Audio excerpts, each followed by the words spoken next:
नमस्कार दोस्तों। आज मैं आपको ज्येष्ठ मास महात्म के 29वें अध्याय की कथा सुना रहा हूँ।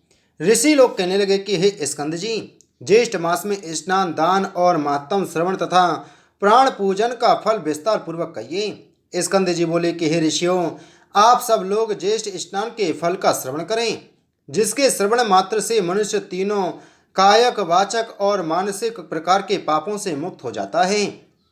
जो प्राणी बृहस्पति सूर्य ने ज्येष्ठ मास होने पर मैं प्रातःकाल ज्येष्ठ स्नान करूंगा, ऐसा संकल्प कर जल में स्नान के निमित्त प्रवेश करता है, उसके पहले कहे गए तीनों प्रकार के पाप नष्ट हो जाते हैं।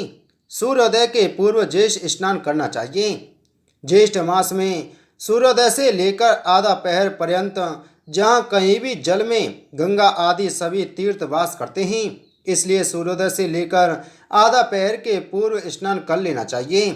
आधा पहर के पश्चात स्नानहीन देव से उपरहत जनों को वे तीर्थ श्राप देते हैं, इसलिए ज्येष्ठ मास में श्रेष्ठ जनों को स्नान करना चाहिए। ईर्षा, धन, लोभ, सेवा, हट, लोकापवाद निमित्त, स्वेच्छा, भय, पाखंड, शुक्लिप्सा आदि किसी भी उपाय से ज्येष्ठ मास स्नान करना चाहिए। परंतु कलयुग में पाप अधिक होने के कारण ज्येष्ठ स्नान अति दुर्लभ होगा। ज्येष्ठ मास स्नान के श्रेष्ठ फल से डरकर यमराज ने इसको गुप्त रखने के निमित्त भगवान से प्रार्थना की और विष्णु की आज्ञा से इसको गुप्त कर रखा है। इस ज्येष्ठ मास में स्वल्प कर्म करने वालों को विघ्न प्राप्त होते हैं। इतनी कथा सुनकर ऋषि लोग कहने लगे कि हे स्कंद जी, यमराज ने इस मास महात्म्य को गुप्त क्यों रखा और ज्येष्ठ में पुण्य कर्म करने वालों के कार्य में विघ्न क्यों करते हैं? हे स्कंद जी, हमारी यह सब सुनने की इच्छा है, सो आप हमसे कहिए। स्कंद जी बोले कि इस विषय में मैं तुमसे एक इतिहास कहता हूँ, जिसके श्रवण मात्र से तुम्हारे सब संदेह दूर हो जाएंगे। वह कृषि कर्म को करने वाला और नित्य क्रय विक्रय क्रिया करता था और भी अनंत व्यवसाय से अपने कुटुंब का उदर पूर्ण करता था। इस पर भी उस दुरात्मा कुटुंबी को तृप्ति न हुई और उसने उदर पूर्ति के निमित्त मार्ग में पतितों का वध करना आरंभ कर दिया। फिर भी उसको तृप्ति नहीं हुई तो उस द्विजाधाम ने चोरी करना भी आरंभ कर दिया।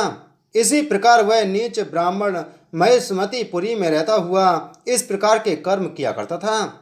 एक दिन उसको चोरी करते हुए देखकर ग्रामवासियों ने उसको पकड़ लिया तथा उसको बांधकर खूब मारा और फिर ग्राम से निकाल दिया।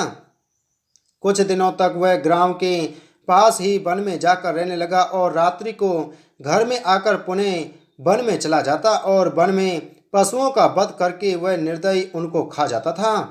यह कर्म करते हुए उसको बहुत दिन बीत गए। इसके पश्चात अब एक समय ज्येष्ठ मास आया। तब वह कनक ब्राह्मण अर्धरात्रि के समय वन से ग्राम में आकर वस्त्र तथा अलंकार की चोरी करके पुनः वन को चला गया। मार्ग में नदी को देखकर उसने तैरकर पार किया। इस तरह अज्ञानतावश उस ब्राह्मण ने स्नान किया और प्रतिदिन वह इसी प्रकार से रात्रि को ग्राम में आकर चोरी करता और चोरी का धन लेकर प्रातः समय नदी में स्नान करता हुआ वन में चला जाता। इस प्रकार अज्ञानवश स्नान करते हुए एक माह बीत गया। हे ब्राह्मणों, ज्येष्ठ मास के शुक्ल पक्ष की चतुर्दशी को रात्रि में वह धन वस्त्र की चोरी करके गट्ठर बांधकर नगर के बाहर आया। तब तक प्रभात हो गया था। लोगों को इधर उधर जाता आता देखकर वह वहां से भागता नदी के तट पर आया।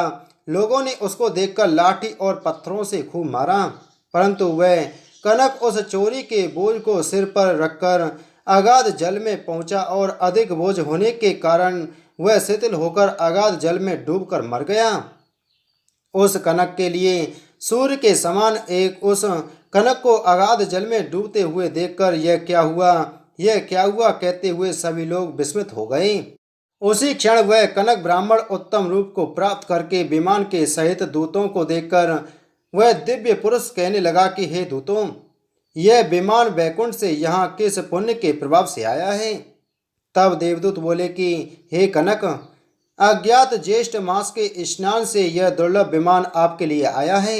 यह सुनकर कनक ब्राह्मण विमान पर बैठकर विष्णु लोक को चला गया। वहां पर विष्णु भगवान के समान रूप को प्राप्त हुआ। तब यमराज समाचार को सुनकर अत्यंत दुखी हुए और जगतपति विष्णु भगवान से प्रार्थना करके ज्येष्ठ मास महत्तम को गुप्त करवा दिया। हे ब्राह्मणों, इस ज्येष्ठ मास के स्नान का महात्म का फल मैंने आप लोगों से कहा। इति श्री ज्येष्ठ मास महात्म 29वां अध्याय संपूर्ण। बोलो विष्णु भगवान की जय।